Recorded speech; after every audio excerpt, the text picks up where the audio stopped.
Iya, 18 event yang konseptual. Nah, boleh nggak sih Pak kayak ceritain mungkin dari project pertama Bapak? Justin Bieber, Mm-mm. terus pernah buat David Foster and Friends, Janet Jackson, terus ada Kula Shaker, ada Ian Brown. Katanya sih sempat terjadi insiden kebakaran panggung Iya, ya? ini jadi ini satu juga pas kita lagi foto belakang ternyata kebakaran. Kebakaran. Asli benar-benar kebakaran. Habis itu wah itu sih gokil tuh. Pak dulu ada Syahrini yang dia tiduran di memein semua presiden ngesolatin dia Oh gitu. iya.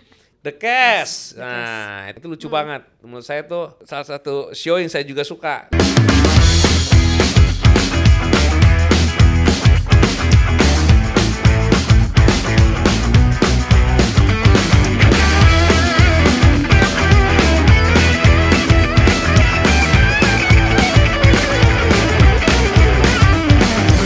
Yes. Welcome to Poser. Jadi episode kali ini sangat spesial karena tamunya adalah saya sendiri, ya kan? Tapi kita buat spesial karena di episode kali ini saya akan mengundang host yang spesial namanya Zia Aruna. Kebetulan beliau ini, adik saya ini salah satu tim di Imagination Ecosystem. Dia itu memang punya mimpi menjadi seorang content creator yang bisa menguasai informasi di dunia pertunjukan, konser, musik, festival Indonesia maupun dunia. Jadi dia akan ngobrol-ngobrol sama gue mengenai perjalanan gue selama 15 tahun di dunia pertunjukan, konser, festival. Nanti dia akan ngobrol-ngobrol, kebetulan dia ini masih berondong, ya kan, masih berumur 20 tahunan, baru lulus. Dan pasti banyak hal yang dia nggak tahu mengenai perjalanan hidup gue. Gue yakin juga audiens juga belum tentu banyak yang tahu juga. Tapi makanya dengan adanya episode ini kita akan ngobrol, akan sharing juga, ya kan. Semoga dari informasi yang diberikan, kebetulan gue juga sama tim nanti akan membuat beberapa show atau konsep yang quote unquote yang fenomenal gitu. Jadi sekalian kita akan ngobrol nanti. Oke, kita sambut dulu Zia Aruna. Hai semuanya. Lucu ya, ini kayak openingnya Pak Dino tapi saya yang jadi kayak bintang tamunya ya. Nah, iya dong, harus gitu. Oke. Jadi kan sebenarnya kita mau bahas soal Pak Dino, lebih ke Pak Dino sendiri ya, tentang seorang yang sudah aktif di industri konser yang sudah lama banget ya. Nah, dari Pak Dino sendiri kan merupakan founder dari Imagination dan juga kan sebagai salah satu menjadi ketua di Asosiasi Promotor Musik Indonesia. Betul sekali. Iya. Nah, boleh dong Pak, mungkin kan belum banyak orang yang tahu ya tentang Pak Dino. Mungkin boleh diperkenalkan lagi namanya siapa, kesibukannya, terus juga pas eventnya yang pernah dibuat tuh apa aja sih gitu. Iya, jadi gue itu kalau bicara pendidikannya memang belajar di dunia marketing communication, komunikasi lah intinya. Terus berapa tahun setelah lulus itu kerja di media house, di media lah, di media, di advertising, di BTL agency, terus masuk ke IO seperti PH juga. Akhirnya karena cukup menguasai secara ekosistem dunia marketing khususnya dan dunia, dulu kan belum ada konten ya, tapi kan konten itu kayak saya buat TVC, buat event itu kan basicnya kan materi yang harus didistribusi ke market. Iya. Akhirnya saya, nah kalau bicara sejarahnya dulu kenapa saya masuk ke dunia showbiz itu, karena saya pernah nonton konser, pertama kali saya nonton konser itu nonton konser Level 42, Metallica. Semenjak itu saya, wah nih kayaknya kalau kerja gini seru juga ya, buat orang senang, kita yang kerja juga senang, terus dapat uang. Makanya setelah 2009 saya di hire untuk membuat sebuah perusahaan, mungkin audiens nanti bakal tahu atau enggak karena beda generasi, udah sekitar 15 tahun yang lalu, namanya Berlian Entertainment. Nah, dari situ saya mulai fokus ke vision saya, itu membuat sebuah bisnis yang berbasis entertainment konten, yaitu konser, festival musik, terus juga kesini-sini udah mulai ke arah digital. Jadi awal saya dulu Berlian Entertainment, terus pas pandemi akhirnya saya resign, terus buat konser namanya New Life Experience. Akhirnya brand itu saya buat jadi sebuah perusahaan namanya New Life Entertainment. Dalam waktu 2 tahun saya expand karena menurut saya nggak cuma benar pertunjukan, maka saya tarik ke atas. Sekarang namanya Imagination, jadi imajinasi aksi dunia. Jadi di situ nanti ada beberapa unit yang mensupport ekosistem itu seperti konser, terus ada konten digital, ya sekarang ada poster ini kan. Terus juga nanti ada media, ada social media, terus ada ticketing platform yang gue hadir. Begitu ceritanya. Oke. Nah, kalau dilihat ya dari Pak Dino sendiri kan udah pengalamannya kan udah banyak banget ya Pak di bidang konser-konser kayak gini. Nah, kalau kita lihat ya banyak banget konser-konser yang sudah Bapak buat, mungkin kayak JCW, Winter Concert, Circus Concerto, terus konser Noah yang 5 negara, 2 benua 5 negara ya, kayak gitu-gitu. Kan itu kan hal-hal yang eksperimental yang pertama kali gitu ya.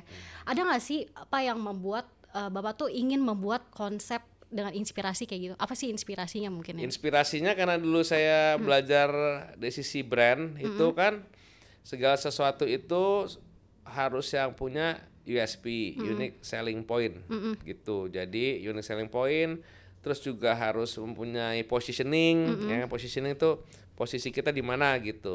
Nah terus karena basic itu makanya pas event yang awal saya buat di perusahaan saya sebelumnya itu, saya langsung pengen fokus ke situ, bahwa konser yang dibuat itu tidak hanya membuat konser si A jualan tiket cari sponsor, tapi bagaimana konser tersebut itu bisa mempunyai value, branding, positioning yang kuat dan USP. Makanya kalau kita track 15 tahun ini, awal kemarin saya kasih data 17, ternyata barusan diingetin ada winter concert juga, jadi total ada 18 yang menurut saya itu event konsep yang quote unquote saya anggap tuh original gitu. Bukan saya, maksudnya saya dan tim ya gitu. Itu original, makanya di materi poster hari ini Zea silakan tanya aja kenapa bisa buat kayak gitu, buat A, buat B, buat C gitu. Mau mulai dari mana nih, terserah. Iya betul. Nah sebenarnya ya aku kan pertama kali ikut sama Pak Dino kan waktu itu project pertama kali Circus Concerto kan. Emang Circus Concerto? Circus Concerto Pak. Sebelumnya, Circus Concerto dulu ya, oke. Pertama, kan itu kan aku juga masih mahasiswa kan, dan aku ngerasa karena mungkin masih mahasiswa itu kayak semua hal tuh yang ada di situ terasa kayak wah gila keren banget nih, pasti kayak gitu kan. Nah aku penasaran sih Pak, kan aku pengen nanya seputar Circus Concerto sih sebenarnya, karena mungkin itu project yang pertama kali menurut aku tuh paling memorable karena itu pertama kali buat aku. Nah kenapa Bapak bisa kepikiran kayak gabungin elemen musik dan juga sirkus gitu loh? Kenapa harus sirkus? Gitu. Jadi makanya kalau aku tuh ya gua lah ya, gitu ya kan. Jadi gua itu dulu pas kecil itu suka nonton diajak sirkus sama keluarga gitu kan. Nah, menurut saya sirkus itu tanpa harus tahu siapa yang main, tanpa harus tahu apa lagunya ya kan, itu sangat atraktif. Ngomong-ngomong nih, kalau anak kamu pernah nonton sirkus ya? Udah nggak ada kan sekarang? Udah jarang. Maka semenjak itu saya mikir, wah ini kayak kalau bukan semenjak itu ya, karena itu masuk ke core memori saya. Jadi pas agak gede saya lihat pertama segmen sirkus itu segmen keluarga kan. Nah segmen keluarga itu di Indonesia menurut saya agak kurang, belum banyak. Makanya tahun 2018 saya mulai scratch tuh, wah gimana kalau konser musik ada atraksi sirkusnya. Pasti nggak cuma orang yang suka ngefans sama musisinya, tapi dia bisa ngajakin anak-anaknya untuk nonton gitu. Makanya konsep itu yang akhirnya saya develop dan alhamdulillah akhirnya kejadian. Sebenarnya kan daripada kita lompat-lompat ya kan, Bapak kan udah 15 tahun berkarir dan juga tadi ada 18 event yang sudah pernah dibuat ya. Bukan ya, 18 event konser ya. 18 event yang konseptual. Iya, 18 event yang konseptual. Nah, boleh nggak sih Pak kayak ceritain mungkin dari project pertama Bapak yang Bapak udah jalanin gitu. Yang pertama mungkin kayak yang Kahitna itu ya, di antara kebahagiaan, cinta dan perselingkuhan itu. Ya, jadi untuk meluruskan Dedek Zea ini ya kan. Jadi kalau bicara konser itu sebenarnya sebelum masuk yang lokal-lokal, aku dan tim itu pernah buat internasional kayak Justin Bieber, terus pernah buat David Foster and Friends, Janet Jackson, terus ada Kula Shaker, ada Ian Brown. Udah pernah kita buat, tapi untuk menurut saya untuk materi hari ini kita fokus ke positioning saya gitu dan tim mengenai kita selama 15 tahun ini, termasuk nanti sama kamu juga kan, sama tim ada, emang kita selalu punya positioning buat sesuatu yang di luar nalar atau di luar kebiasaan gitu. Karena kalau bicara Justin Bieber dan lain-lain, saya rasa promotor lain juga banyak melakukannya lah gitu. Jadi kita fokus ke situ. Jadi kalau tadi pertanyaan Zea tadi itu show pertama itu memang yang saya pertama kali buat itu adalah konser lokal ya, yang konseptual itu adalah konser Kahitna 25 tahun. Cerita cinta 25 tahun. Nah, itu pertama kali kita konsepin itu, saya approach ke Kahitna, ke Mas Yofi, gimana sebelum masuk konser kita buat cerpen dulu, kumpulan cerpen. Gimana kumpulan cerpen itu lagu-lagu Kahitna, tapi judulnya kita buat yang bisa mencakup isinya lagu-lagu Kahitna. Ternyata lagu Kahitna itu ya cuma 3 hal itu ternyata, bicara kebahagiaan, cinta dan perselingkuhan. Gitu. Jadi akhirnya saya kumpulin teman-teman yang ada selebritis, ada Mas Indra Brasko dulu di angkatan saya lah tuh ya, ada Tia Ivanka, ada Ersa Mayori, terus ada siapa lagi untuk mereka nyumbang konsep-konsep cerita yang berdasarkan lagu-lagu Kahitna yang mereka memang suka. Akhirnya jadilah tuh cerpen, ke expose tuh, orang jadi pada pengen tahu. Akhirnya barulah setelah cerpen itu keluar, kita buat konser cerita Kahitna dan alhamdulillah sold out. Jadi itu pertama kali konser lokal yang kita buat sama-sama dan sold out, dan menurut saya itu wah ternyata buat konser lokal menyenangkan juga ya gitu. Akhirnya saya coba mulai fokus ke situ. Nah, aku kan kayaknya masih kecil ya kayaknya Mas itu. Berarti umur kamu berapa tuh? 8 tahun? 8 tahun. Ya udah lama juga sih. Iya, lama juga kan tuh. 20 tahun itu kapan belum lahir ya? 15 tahun, oh iya 7 tahun benar, 7 tahun. Ya, kamu dua-dua kan? Iya. Iya, dua-dua, oke. Nah, kenapa harus cerpen, Pak? Karena cerpen itu zaman dulu kayak kamu baca timeline sosial media aja hari ini. Sekarang kan banyak series-series di sosial media atau di TikTok gitu kan, orang baca. Dari zaman dulu, zaman angkatan saya, cerpen itu ya salah satu yang quote unquote digemari gitu, karena ceritanya pendek, terus bisa banyak-banyak gitu. Kalau sekarang eranya OTT, di Netflix ada film yang pendek-pendek kan, series. Jadi saya lihat insight-nya ke situ, saya coba di situ, dan ternyata juga alhamdulillah eksemplarnya lumayan banyak. Tapi waktu itu dijualin cerpennya? Dijual, dan laku. Makanya sebenarnya tuh orang makanya angle agak berbeda, kenapa harus buat cerpen ya gitu. Tapi karena orang penasaran, akhirnya dia penasaran juga sama konsernya gitu. Oh iya, menarik sih. Jadi itu part dari campaign lah gitu. Oke. Nah, tadi kan kita udah bahas tentang Kahitna. Boleh bahas di event selanjutnya nih Pak, konser tanpa nama nih. Kayaknya menarik juga nih konser tanpa nama ini. Nah, jadi konser tanpa nama itu, jadi semenjak Kahitna sukses, kan saya jadi interest sama musisi lokal kan. Iya. Nah, yang saya dengar waktu itu, wah katanya Peter Pan mau balik lagi karena Mas Ariel itu yang sedang quote unquote dalam kondisi musibah gitu, dia masuk dalam penjara, tapi momentum itu dia akan keluar dan akan tampil lagi bersama Peter Pan saat itu. Akhirnya saya datang ke Musika, saya minta kesempatan untuk ditemukan sama mereka. Ternyata di pitching. Oh ya? Iya, wah gue bilang gokil juga nih. Di pitching ya kan, ya udahlah pitching, ya udah kita adu aja lah gitu. Karena mesti pitching itu bukan pitching kayak brand gitu, mungkin dia pengen lihat di antara semua mana yang kira-kira sesuai dengan konsep mereka sama delivery requirement-nya. Dan saya baru pahami di situ, saya kan belum kenal Ariel gitu kan, ternyata Ariel itu tipikal orang gila juga gitu. Suatu hal yang fenomenal, dan mereka itu ternyata ada momentum dari Peter Pan ke Noah itu kosong, jadi nggak ada namanya tuh. Peter Pan udah nggak bisa pakai namanya, di momentum itu juga belum ada Noah. Terus mereka ngeluarin album instrumental. Oh, dari situ jadi saya memberanikan diri untuk ya udah kita buat aja deh konsernya deh gitu. Ya kan, konser tanpa Ariel. Jadi tanpa Ariel ya? Tanpa Ariel. Oh iya. Iya. Jadi konser cuman Lukman, siapa lagi tuh, Reza, David, atau lagi siapa? Uki. Jadi 4 itu tanpa Ariel cuman gue minta voice note untuk nyambut audiensnya, saya record untuk dikasih lihat. Konser tanpa nama dari kami, Ariel, David, Uki, Lukman, dan Reza. Didengarkan di audiens. Habis sisanya instrumental dan cuma ada Momo gitu, karena ada lagu Cobalah Mengerti versi Momo. Udah, alhamdulillah juga dapat respon yang sangat luar biasa. Wah, makin pede saya kan. Dan terbukti memang segala sesuatu yang punya value berbeda itu ada dampaknya. Tapi itu beneran gak ada yang nyanyi? Gak ada, instrumental cuma aja. Datang instrumental doang? Iya, instrumental doang. Tapi banyak yang datang itu? Full house. Wah, gokil. Iya, makanya sebenarnya itu menambah kepedean saya untuk melakukan hal-hal gila gitu. Iya, betul.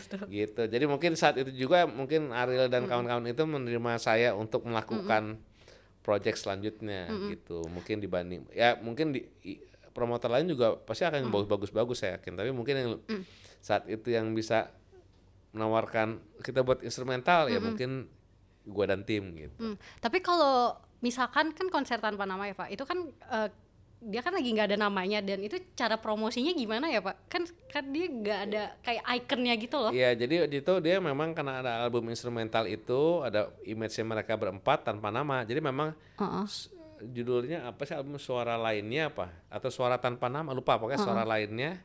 Saya jual karena belum ada namanya, ya udah saya konser tanpa nama aja, karena nama konser tanpa nama pun jadi orang penasaran juga kan. Iya. Ini siapa gitu, ini ya udah tahu mereka itu si Peter Pan, tapi mereka penasaran, akhirnya mereka hadir dan nonton gitu. Gokil banget ya.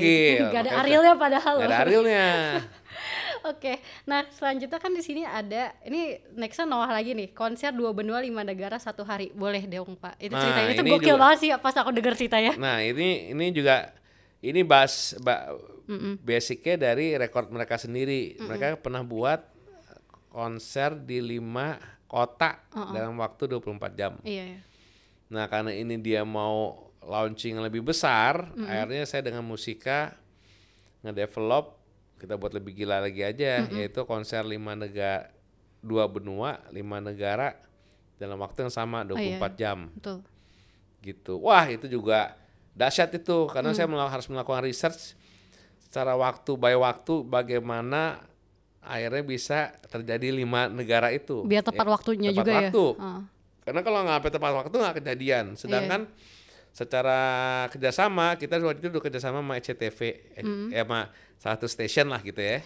Satu station itu jam 10 malam harus tayang di Jakarta. Oh ya. Gitu. Jadi kita benar-benar kalkulasi juga, timnya juga alhamdulillah itu solid. Jadi kita jalanin. Jadi kotanya itu jam 12 malam di Melbourne, jam 9.30 itu di Hong Kong, jam 2.15 itu di Malaysia, jam 5 itu Singapura. Akhirnya alhamdulillah sampai Jakarta itu jam 9. Wih, gokil banget. Gila, itu dahsyat tuh, karena menurut gua balik lagi nggak semua IO atau promotor ya mungkin bisa, tapi momentum itu pasti akan sangat sulit untuk dilakukan. Mungkin termasuk sama kita sendiri, kalau kita ngelakuin hal yang sama lagi juga belum tentu bisa kejadian juga. Iya betul gitu. sih. Karena itu ada faktor luck-nya juga gitu. Kalau tiba-tiba semua lebih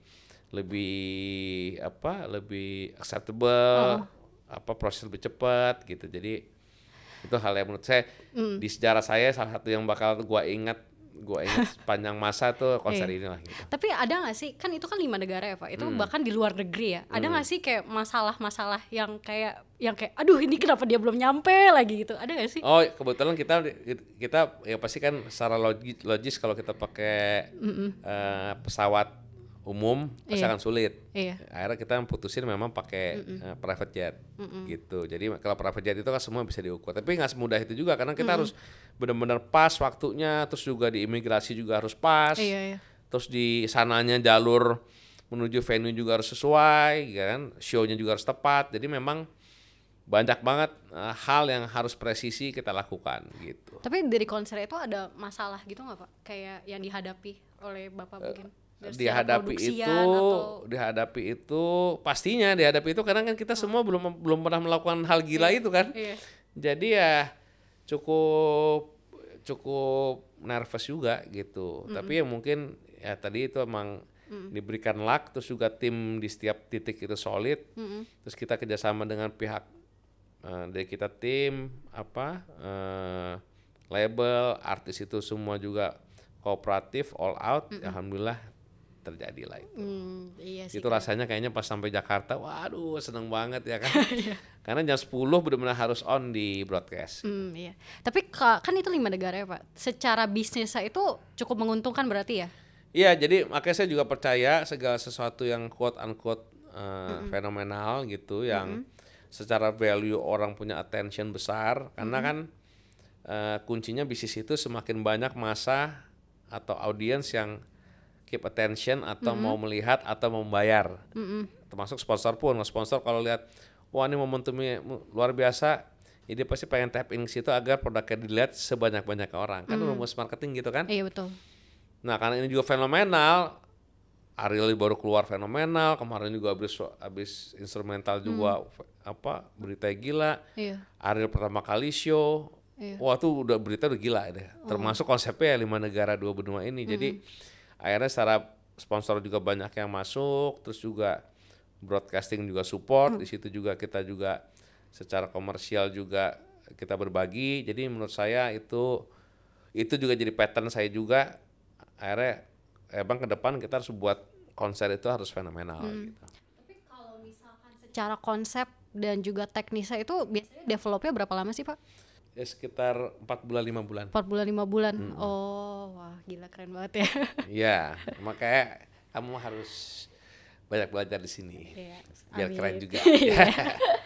Oke, selanjutnya di sini kan ini Noah lagi nih, silent concert Noah. Iya, ya kadang ini istilahnya dia urutan. Jadi mulai dari instrumental si dua dengan Noah kita sebenarnya jalan 10 kota. Tapi menurut aku yang 10 kota itu ya quote unquote ya oke, tapi umum lah ya kita touring. Tapi yang fenomenal itu ya si silent concert ini. Karena silent concert ini waktu itu kebetulan kita mau acara di Bali, kita yakini di Bali itu cukup tricky juga marketnya gitu. Apakah Noah itu bisa diterima atau biasa aja. Jadi kayak kita harus berpikir out of the box. Oh kayaknya kita buat gila aja, karena dulu juga awal-awal ada namanya silent disco kan. Oh iya betul. Nah akhirnya saya ngomong sama Noah, udah kita buat aja deh namanya silent concert. Gimana tuh bro? Ya pokoknya lo main, audiensnya yang bisa dengar cuma pakai headphone. Tapi dia tampil di panggung. Oh tapi pakai headphone semua. Pakai headphone semua. Jadi orang yang nggak pakai headphone, jadi saya main di Tanjung Benoa. Nah Tanjung Benoa itu kan sebenarnya pantai yang terbuka kan. Iya betul. Jadi ada warga sana juga yang pas tahu ada konser Noah tuh ya yang berharap pengen nonton. Tapi yang ada dengerin suara fals semua, karena orang pada nyanyi kan. Tapi nggak ada nyanyi, nggak ada lagunya gitu, nggak ada musiknya. Jadi orang nyanyi fals semua. Jadi nggak ada. Jadi itu salah satu hal yang menurut saya itu juga fenomenal juga, karena belum pernah ada band yang melakukan live tapi formatnya silent gitu. Berarti itu timeline dari yang pertama tuh konser tanpa nama hingga silent concert itu lumayan berdekatan ya? Nempel semua aja. Konser tanpa nama itu bulan Mei, si 5 negara benua itu 16 September, kita jalan 10 kota, terus kita ada konser besarnya itu The Greatest Show-nya itu bulan Desember. Si silent concert itu bulan Februari kalau nggak salah. Deket-deketan semua. Iya, jadi emang salah satu rangkaian. Wah gila, itu persiapannya gede-gede mantap itu. Makanya semenjak itu ya kita sama pihak Noah selalu membuat hal yang harus tidak biasa. Tapi gitu. Untungnya dari Mas Boril juga berani juga ya ngambil gitu ya. Emang maunya dia juga buat aneh-aneh ya Bor. Gitu. Seneng ya, oke. Oke, di event selanjutnya sini ada konser Irreplaceable Yovie and His Friends. Ini event di mana pertama kalinya ada 2 featuring international artis ya Pak. Ada Sharon Corr dan juga Rick ya. Iya, Rick Price. Jadi itu juga basicnya karena saya semenjak memang Kahitna dengan Mas Yovie, terus juga dengan Noah, itu saya udah mulai sangat mencintai musisi lokal lah. Gitu. Iya. Karena menurut saya musisi lokal itu kalau pertunjukannya di branding dengan tepat, dibuat konsep dengan inovasi, saya yakin value-nya akan besar. Nah, pas Yovie and His Friends ini memang menurut saya punya kualitas sangat bagus, karena Mas Yovie itu punya value sangat luar biasa dari sisi lagu. Nggak cuma di Kahitna, tapi lagu-lagu di lagu-lagu yang dinyanyikan oleh banyak orang. Saya bilang Mas Yovie, bro, kayaknya buat konser ini kita kasih elemen surprise-nya harus ada internasionalnya deh gitu. Oh siapa bro? Saya coba approach siapa yang kira-kira cocok, akhirnya terpilih 2 orang. Sharon Corr itu salah satu personilnya utamanya The Corrs, sama Rick Price. Saya coba approach mereka karena kalau selama ini mungkin dulu itu kan musisi lokal sama internasional itu, kalau sekarang sih udah banyak lah ya, udah banyak yang mereka berkolaborasi. Dulu itu kan pasti musik Indonesia itu posisinya di opening gitu kan, tetap show utamanya di internasional lah. Saat konser itu akhirnya international act itu blend bagian dari konsep besarnya konsernya Mas Yofi. Itu kebanggaan saya juga. Tapi cara pemilihan featuringnya itu gimana sih Pak? Pastinya kan dari Mas Yofi kan pasti ada kayak mungkin requirements yang menurut dia, oh ini cocok buat gua nih barengan featuring sama gua, gimana tuh Pak? Ya itu baik lagi kan availability, karakteristik, terus juga supportingnya seperti apa. Jadi itu yang kita diskusiin. Kenapa Sharon Corr? Karena waktu itu The Corr lagi vakum. Jadi kalau dianya bagian dari show tersebut pasti akan memberikan nilai value tersendiri kan. Terus Rick Price sendiri memang dia orangnya kooperatif dan singlenya juga hits kan. Jadi ya saya coba approach dan Mas Yofi setuju, akhirnya terjadilah kerjasama. Oke. Ini kayaknya pertama kali featuring dengan artis yang cukup besar ya Pak. Nah dari situ gimana sih cara buat yakinin artis internasional untuk kayak gabung nih dengan konser gua, gimana tuh Pak? Iya, jadi kalau mereka itu pasti lihat portofolio dari sisi musisi yang bakal mereka bekerja sama gitu. Kebetulan Mas Yofi itu memang secara portofolio bagus. Iya betul. Jadi saat saya propose datanya, detailnya, track recordnya, mereka dengan sangat terbuka mau melakukan kerjasama. Tapi untuk kayak negosiasinya itu cukup lama nggak sih kalau untuk bersama artis internasional? Lama. Karena kita harus meng-convince mereka dulu bakal seperti apa, backgroundnya apa, terus juga tujuannya apa. Setelah mereka firm, mereka oke. Ya mereka kebanggaan saya juga karena mereka puluhan jam dari negara masing-masing hanya menyanyikan 2 lagu. Wah, saya bangga banget tuh. Wah, jauh-jauh lo kesini nyanyiin 2 lagu gitu kan. Lama nih gitu. Udah lama nyanyi cuma 2 lagu. Itu kebanggaan, berarti value dari sebuah pertunjukan itu Mas Yofi sendiri diapresiasi oleh musisi internasional. Oke, ada di event selanjutnya di sini ada konser Andin Metamorfosa yang dimana ngelibatin dan berkolaborasi 5 musik director, 5 musisi dan juga 5 fashion designer. Boleh ceritain nggak Pak, itu gimana bisa terjadi itu 5-5-nya? Berarti 15. Iya, 15 kolaborator ya. Iya, kolaborator. Nah ini sebenarnya idenya dari Andin. Jadi Andin itu ajak saya kerjasama untuk membuat sebuah konsep. Dia sendiri punya ide, gue pengen karena basic gue kan pastinya musisi, terus juga gue juga into fashion, terus juga gue juga banyak kerjasama sama musisi lain. Gimana kita buat show yang bisa berkolaborasi dengan tiga unit tersebut, yaitu musik director, terus musisi dan fashion designer. Wah menarik juga, akhirnya kita pilih tuh siapa musik director. Kebetulan Andin itu memang udah kerjasama sama beberapa MD kayak Nikita Dompas. Pokoknya 5 musik director, terus ada 5 fashion designer, terus ada 5 musisi. Tapi kenapa, aku penasaran sih, ini kenapa namanya Metamorfosa Pak? Ya karena, kalau ini ide dari saya, karena saya lihat Andin itu dia berubah-berubah gitu, tapi dari Andin yang dulu. Terus sampai zaman itu saya lihat dia konsepnya Iya, dia banyak transform lah gitu. Jadi dia bermetamorfosis gitu. Kayak kupu-kupu ya berarti ya. Iya, dia proses gitu. Akhirnya kita buat namanya Andin Metamorfosa. Dan menurut saya itu menarik banget. Jadi nanti mungkin bisa dilihat cuplikan-cuplikannya, apalagi pas dia berkolaborasi sama The Cast. Nah, itu nanti dikasih cuplikannya. Itu lucu banget. Menurut saya tuh itu salah satu show yang saya juga suka karena itu natural, terus juga mereka juga musisi yang saat itu ternyata show-nya cuman di saat itu doang, kayak pas saat konser kita itu. Jadi nanti coba lihat cuplikannya. Apaan sih nih Rigo? Udah kali, udah pulang. Bro, gue di TV lagi jarang. Di film juga jarang. Ini kesempatan gua satu-satunya.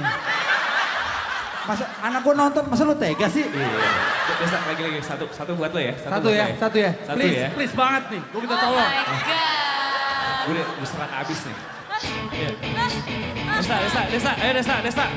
Vincent, maaf ya Din, maaf banget. Let it be my way. Aku yang rasakan. Sebenarnya aku mau ada lagi sih. Ini kalau misalkan ini kan ada 5 fashion designer ya. Ya. Nah, di fashion designer itu di konser itu pengaplikasiannya di mananya ya, Pak? Jadi kita bagi ke 5 segmen. Jadi 5 segmen itu sesuai dengan kategori masing-masing.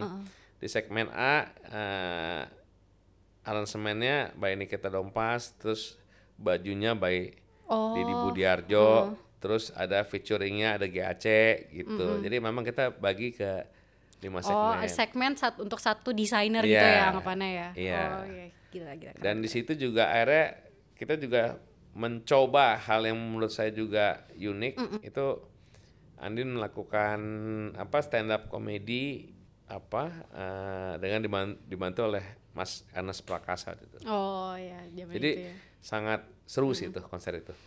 Oke. Nah, selanjutnya di sini ada konser dengan format festival pertama kali di Indonesia, itu adalah dengan melibatkan 27 musisi dalam satu hari di Kahitna Love Festival. Yeah. Boleh ceritain nggak Pak gimana tuh? Nah itu juga, makanya ini sebenarnya konsepnya sih seru-seru nih ya kan. Iya. Jadi Kahitna itu di tahun 2016 itu dia masuk ke anniversary 30. Karena kita yang tahun 25 tahun itu udah buatin konser, terus buatin buku. Akhirnya saya diskusi dengan Mas Yofi, kita buat aja deh yang lebih masif tapi tetap eksklusif. Masif tuh kita libatin banyak artis, tapi kalau satu panggung konser banyak artis kan jadi nggak jelas ya kan. Iya betul. Akhirnya gimana kita buat festival cinta aja kan, basic lagu-lagunya Mas Yofi kan cinta semua. Iya. Ya udah akhirnya kita buat dalam satu hari itu dari jam 2 siang sampai konser utamanya Yofi sama Kahitna sampai bubaran ada surprise show. Jadi ada total tuh ada Titi DJ, ada Ebitri, ada Isyana, ada siapa lagi tuh, Isyana, Daran, Yura, siapa lagi Pak, Kunto Aji. Wah, pokoknya semua yang musisi-musisi quote unquote keren saat itu ya kan. Itu hadir semua lah, Raisa, Tulus ya kan. Itu berarti dalam satu hari ya Pak? Satu hari. Mereka jadi bawain lagu mereka tapi diselipin 2 lagunya Kahitna. Oke. Malam konser Kahitna, pas keluar tiba-tiba ada surprise show-nya Rini sama Jevin Julian tuh. Jadi menurut saya itu juga konsernya seru juga tuh. Tapi susah nggak sih Pak untuk melibatkan, ini kan banyak banget musisi yang terlibat ya. Susah nggak sih kayak buat ngumpulin mereka dalam satu show ini? Enggak sih, karena menurut saya juga mengapresiasi kerjasama dengan Mas Yofi dan manajemennya, Mas Firman, Mas Bedi, Mas Yoki, itu mereka sangat sangat suportif gitu. Jadi yang kerja nggak cuma saya dan tim, tapi mereka juga ikut bekerja membantu. Jadi kesuksesan ini satu quote juga, sukses sebuah acara itu ternyata nggak cuma dari sisi promotor atau kreatornya, tapi memang bagaimana sebesar hati atau sebesar waktunya si musisi dan manajemennya untuk mensupport acara itu. Gitu makanya kayak konsernya Andin Andin itu sukses karena ya Andin dan manajemennya juga full heart support. Terus juga Kahitna, Noah juga manajemennya musika dan lain-lain itu juga sangat suportif gitu. Ya itu insight baru juga ya, gak hanya promotor yang mensukseskan tapi juga dari manajemen artisnya ya. All out gitu. Oke, itu insight baru juga sih. Oke. Nah, di event selanjutnya di sini ada The Essential of Groove yang menggabungkan dua band dari genre yang sama dari beda generasi. Itu ada Malik and the Essential. Oh, disingkat. Malik and the Essential dan juga The Groove. Iya. Ini konsepnya gimana, Pak? Nah ini sebenarnya kalau ditanya level dari kesukaan gua dalam konteks show-nya ya, bukan projectnya, ini salah satu show yang menurut gua suka banget gitu. Karena kalau jadi mereka itu karakter genre sama tapi beda era. Terus karena karakter musiknya sama, jadi benar-benar bisa secara show tuh bisa di blend jadi satu. Nanti mungkin anak harus ada cuplikannya juga nih. Jadi satu.